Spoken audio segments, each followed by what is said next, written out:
प्यारे विद्यार्थियों, स्वामी Keshavananda online class में आपका पुनः स्वागत है। जैसा कि हम पढ़ रहे थे, हमने सभी समासों का अध्ययन कर लिया।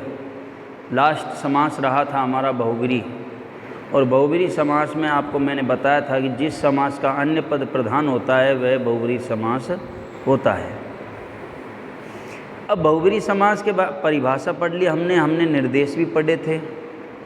बहुब्री जो समास होता है उसमें और कर्मधारय समास में अंतर क्या होता है, ये बात का भी अध्ययन कर लिया था कि कर्मधारय समास का जो पूर्व पद होता है वह उत्तर पद का विशेषण होता है, जबकि बहुब्री समास का जो समस्त पद होता है वह अन्य पद का विशेषण होता है। यही बात की थी हमने कर्मधारय और बहुब्री में अंतर की। क्या बात की थी, पुनः सुन लीजिए। कर्मधारय समास का पूर्व पद उत्तर पद का विशेषण होता है, जबकि बहुब्री समास का समस्त पद अन्य पद का विशेषण होता है। हमने बताया आपको कि बहुब्री समास के 5 प्रकार होते हैं। बहुब्री समास के 5 प्रकार होते हैं। वो 5 प्रकार कौन कौन से हैं सुनिए। व्यधिकरण बहुब्री, समानाधिकरण बहुब्री, तुल्य योगे बहुब्री, उपमावाचक बहुब्री और व्यतिहार बहुब्री, जिसमें से हमने बताया आपको व्यतिहार बहुब्री हमें पढ़ना नहीं है क्योंकि ये कोर्स में नहीं है। अब बात करें, देखो, व्यधिकरण बहुब्री समास। आज के लिए टॉपिक व्यधिकरण बहुब्री समास भी पढ़ेंगे हम, और साथ साथ में समानाधिकरण बहुब्री समास भी पढ़ेंगे। सब व्यधिकरण बहुब्री समास और समानाधिकरण बहुब्री समास। ध्यान दें, ये व्यधिकरण क्यों है? क्योंकि इसमें अलग अलग विभक्तियों का प्रयोग होता है। अलग अलग विभक्तियों का प्रयोग हो वहाँ पे व्यधिकरण बहुब्री होगा, और जब समान विभक्तियों का प्रयोग होता है वो समानाधिकरण बहुब्री होगा। ये बात तो मैंने कर्मधारय समास में भी पहले भी बता चुका हूँ। वहाँ भी व्यधिकरण और समानाधिकरण, तत्पुरुष समास को उठा के देखना। तत्पुरुष समास के 2 भेद बताए थे, व्यधिकरण तत्पुरुष और समानाधिकरण तत्पुरुष। तो वहाँ वे मैंने अध्ययन कर चुका हूँ इन चीज़ों का कि व्यधिकरण किसे कहते हैं। जिस समास में अलग अलग विभक्तियों का प्रयोग किया जाता है वह व्यधिकरण कहलाएगा। अब कौन सा समास पढ़ रहे हम? बहुब्री। तो जिस समास में अलग अलग विभक्तियों का प्रयोग किया जाता है वह व्यधिकरण बहुब्री समास, और जिस समास में समान विभक्तियों का प्रयोग किया जाता है वह समानाधिकरण बहुब्री समास। देखो ये क्या लिखा रखा है, जब दोनों पदों में भिन्न या पृथक, पृथक का मतलब होता है अलग, भिन्न का मतलब भी क्या होता है? अलग अलग, ठीक है। जब दोनों पदों में भिन्न या पृथक या अलग विभक्ति होती है तब व्यधिकरण बहुब्री समास होता है। ये लाइन लिख लीजिए, जब दोनों पदों में अलग अलग विभक्तियां होती हैं तब व्यधिकरण बहुब्री समास होता है। और दूसरी बात भी मैं बता रहा हूँ, ये भी लिख लीजिए, जब दोनों पदों में समान विभक्तियां होती हैं तब समानाधिकरण बहुब्री समास होता है। दोनों बातें बता दी मैंने आपको। जब दोनों पदों में अलग अलग विभक्तियां होती हैं तब व्यधिकरण बहुब्री समास होता है, और तब जब दोनों पदों में समान विभक्तियां होती हैं तब समानाधिकरण बहुब्री समास होता है। अब ये सेम दोनों में, ये दोनों में सेम है, चाहे व्यधिकरण हो चाहे समानाधिकरण हो। देखिए, समास विग्रह करने पर अंत में यह से, यम से, येन से, यस्मै से, यस्मात् से, यस्य से, यस्मिन् से, या फिर या, ये या को ध्यान रखना, या ध्यान रखना, या एक या और जोड़ूंगा, अलग ही जोड़ देते हैं, ऐसा करते हैं। या सा ऐसे करते हैं, यहाँ से कोष्टक में डाल देते हैं। या सा, याम सा, यया सा, यस्यै सा, यस्या सा, यस्या सा, यस्मा, यस्याम सा लिख देते हैं। ध्यान दें, देखो पुल्लिंग का आता है, यदि समस्त पद पुल्लिंग में हैं तो इनमें से कोई एक लिखेंगे। यह से पुल्लिंग, यदि समस्त पद पुल्लिंग का है तो पुल्लिंग में से ही लिखेंगे, ध्यान देना। समस्त पद में देख भी लेना आप पुल्लिंग में है कि स्त्रीलिंग में। पुल्लिंग में है तो ये तो या तो लिखेंगे यह से, यम से है, येन से है, देखो यह से, यम से है, येन से है, यस्मई से है, यस्मात् से है, यश से और यस्मिन से है। ठीक है। अब यदि स्त्रीलिंग में समस्त पद है तो ये लिखेंगे हम, देखो या सा, याम सा, यया सा, यस्यै सा, यस्यः सा, यस्यः सा, यस्याम सा। देखो ये प्रथमा विभक्ति है, आपने यत शब्द पढ़ा होगा, ये यौ ये यम यौ याम, तो उसी में से हैं ये। जो वह, जिसको वह, जिसके द्वारा वह या जिससे वह, जिसके लिए वह, जिससे वह, जिसका वह, जिसका या जिसके या जिसकी वह, जिसमें या जिस पर वह, ध्यान रखें। इनका अर्थ हो जाता है, इनका अर्थ भी यही है, जो वह, जिसको वह, जिसके द्वारा वह, जिसके लिए वह, जिससे वह, अलग होने के अर्थ में। जिसका के की, जिसका का के की, जिसका या जिसके या जिसकी, जिसमें या जिस पर वह, यह अर्थ हो जाता है। यह हालांकि आप जैसे ही समझोगे उदाहरणों को तो मैं हिंदी बोल के बताऊंगा, आपकी संस्कृत पता लग जाएगी आपको। मैं जो बोल रहा हूं आपको पता लग जाएगा कि इसमें से लगाना क्या है। देखिए ये इधर जो उदाहरण लिख रहे हैं ये व्यधिकरण बहुब्रीहि समास के हैं, और जो ये उदाहरण लिख रहे हैं ये समानाधिकरण बहुब्रीहि समास के उदाहरण हैं। देखिए ये व्यधिकरण, इनमें अलग अलग विभक्ति, देखो ये अलग विभक्ति, ये अलग विभक्ति, ये अलग विभक्ति, ये अलग विभक्ति, और इसमें समान, ये समान, ये समान, ये समान, ये समान, ये समान, ये समान, इसमें समान समान विभक्तियाँ लगेंगी और इसमें लगेंगी अलग अलग विभक्तियाँ।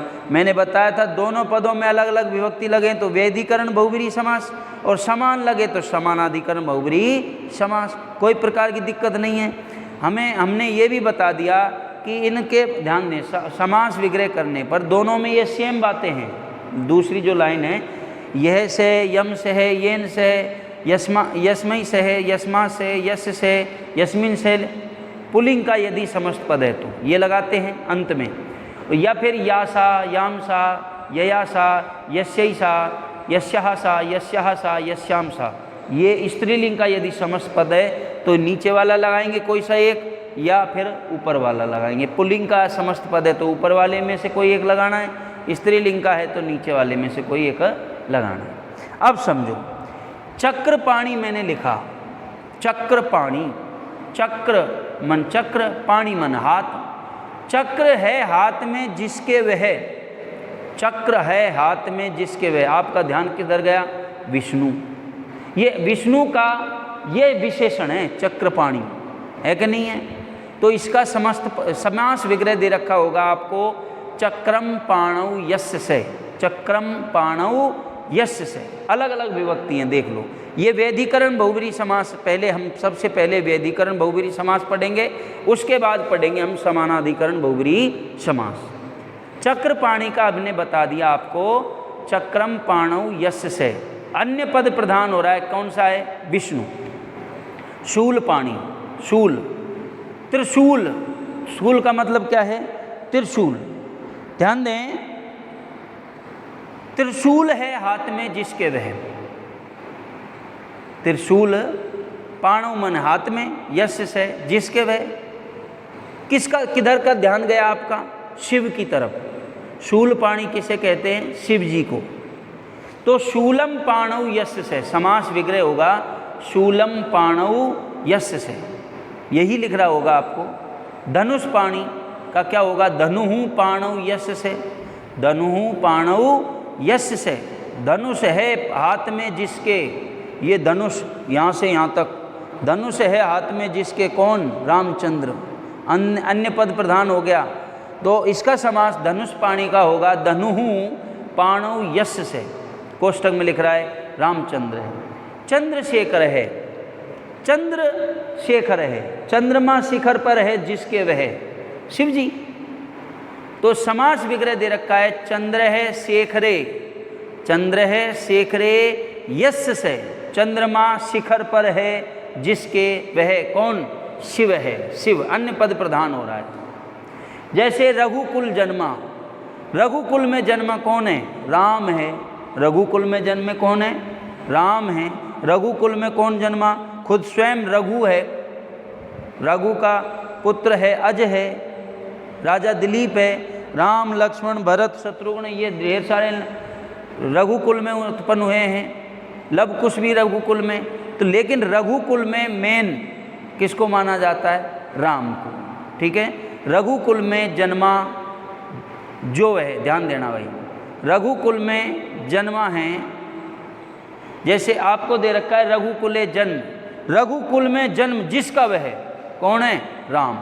रघुकुले जन्म यश से, रघुकुल में जन्म जिसका वह, रघुकुल में जन्म जिसका वह कौन, राम है।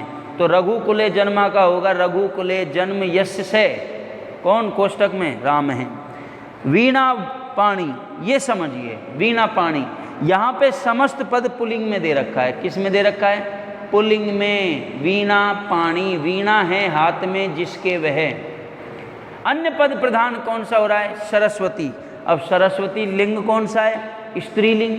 तो यहाँ पे दोनों ही आपको समास विग्रह आ जाते हैं। कैसे, वीणा पाणौ यस्य से, वीणा हाथ में है जिसके वह, वो तो आता है इसकी वजह से क्योंकि समस्त पद क्या है, पुल्लिंग में। और यदि आप ऐसे भी करना चाहते हो, वीणा पाणौ, ध्यान दें, वीणा पाणौ यस्य से, कोष्टक में क्या करोगे, सरस्वती। यदि यश से, आप सोच रहे होंगे सर यश से तो यहाँ गलत लिख रहा है, आप सोचिए नहीं, सही सोच रहे हैं बिल्कुल। यहाँ पे सरस्वती स्त्रीलिंग आ रहा है, तो यहाँ पे जिसका, जिसके वह, ये यस्यः सा भी आ सकता है। ये जो दे रखा है ये सही है, इस तरह भी कर सकते हैं क्योंकि अन्य पद क्या हो रहा है, प्रधान कौन है, वो सरस्वती। और सरस्वती कौन से लिंग में आता है, स्त्रीलिंग में, ठीक है। यश सह भी सही है और यस्यः सह भी, सा भी सही है, ठीक है। देखो, वीणा हाथ में है जिसके वह कौन, सरस्वती, दोनों सही है।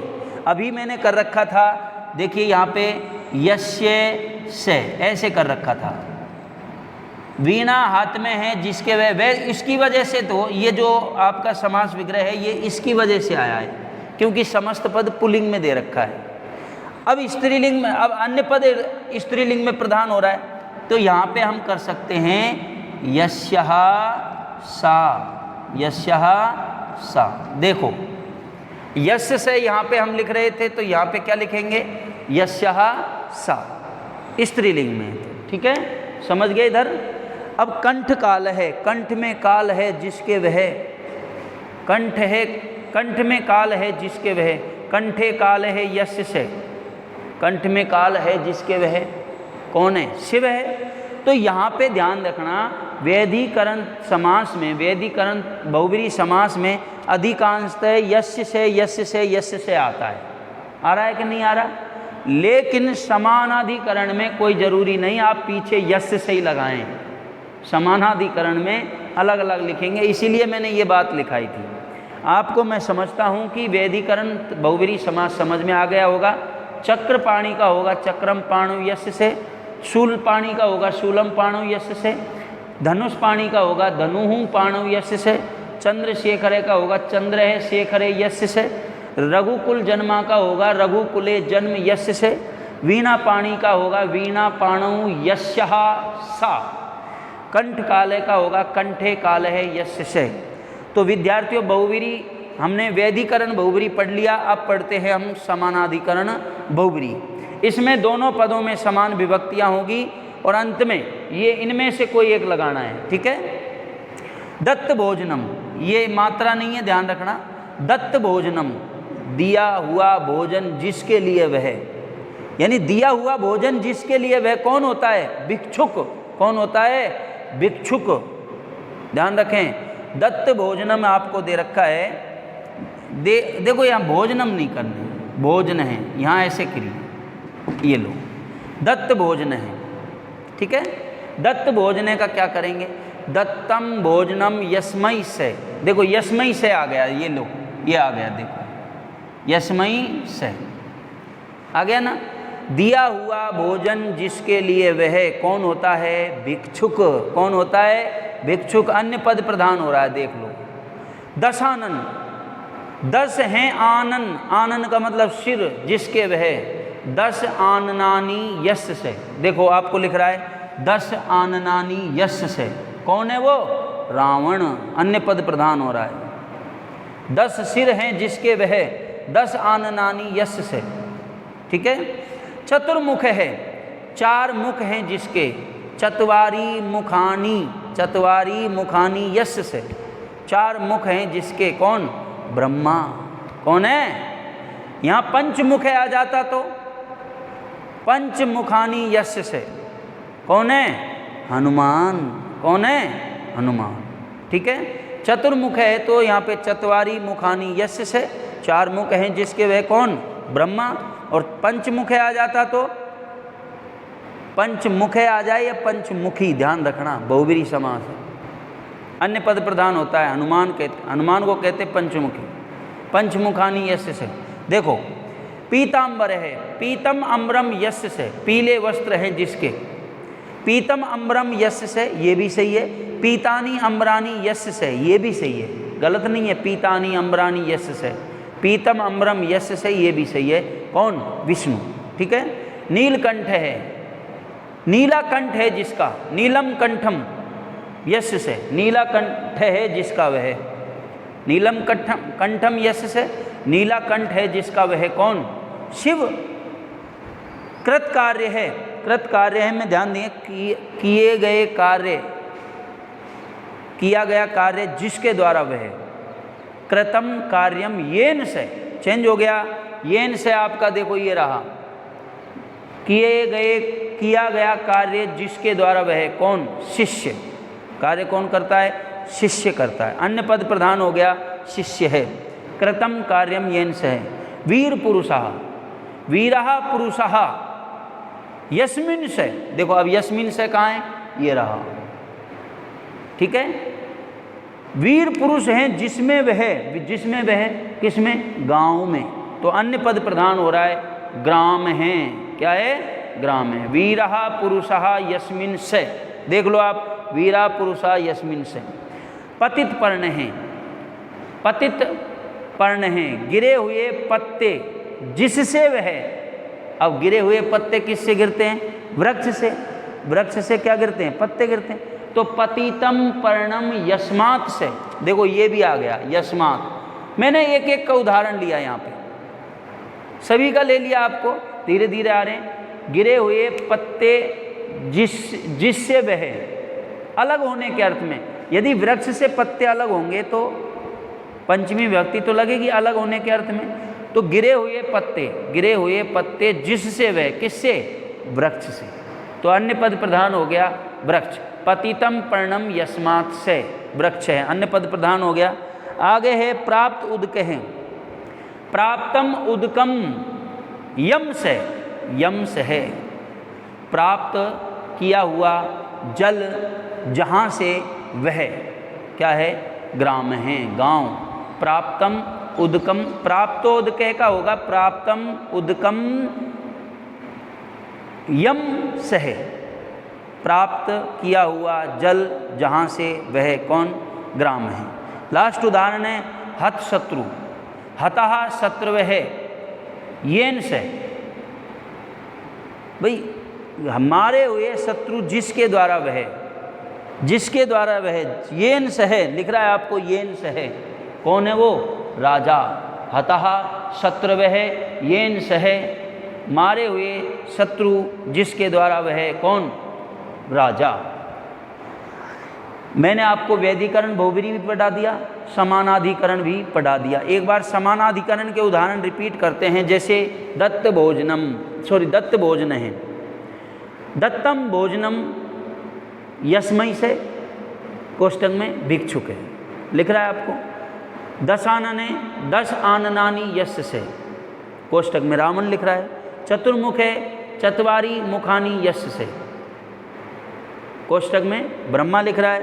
पीताम्बर है, पीतम अम्बरम यस्य से, कोष्टक में विष्णु लिख रहा है। नीलकंठ है, नीलम कंठम यस्य से, कोष्टक में शिव लिख रहा है। कृत कार्य है, कृतम कार्यम येन से, कोष्टक में शिष्य लिख रहा है। वीर पुरुषा, वीरा पुरुषा यस्मिन से, कोष्टक में ग्रामे लिख रहा है। पतित पर्ण है, पतितम पर्णम यस्मात् से, कोष्टक में वृक्ष लिख रहा है। प्राप्तोदके, प्राप्तम उदकम यम से, कोष्टक में ग्रामे लिख रहा है। हत शत्रु, हतः शत्रु है येन से, कोष्टक में क्या लिख रहा है? राजा। तो विद्यार्थियों इन उदाहरणों को अच्छे ढंग से याद करने की कोशिश करें, समझें। आज के लिए इतना ही, बाकी पढ़ेंगे हम नेक्स्ट वीडियो में।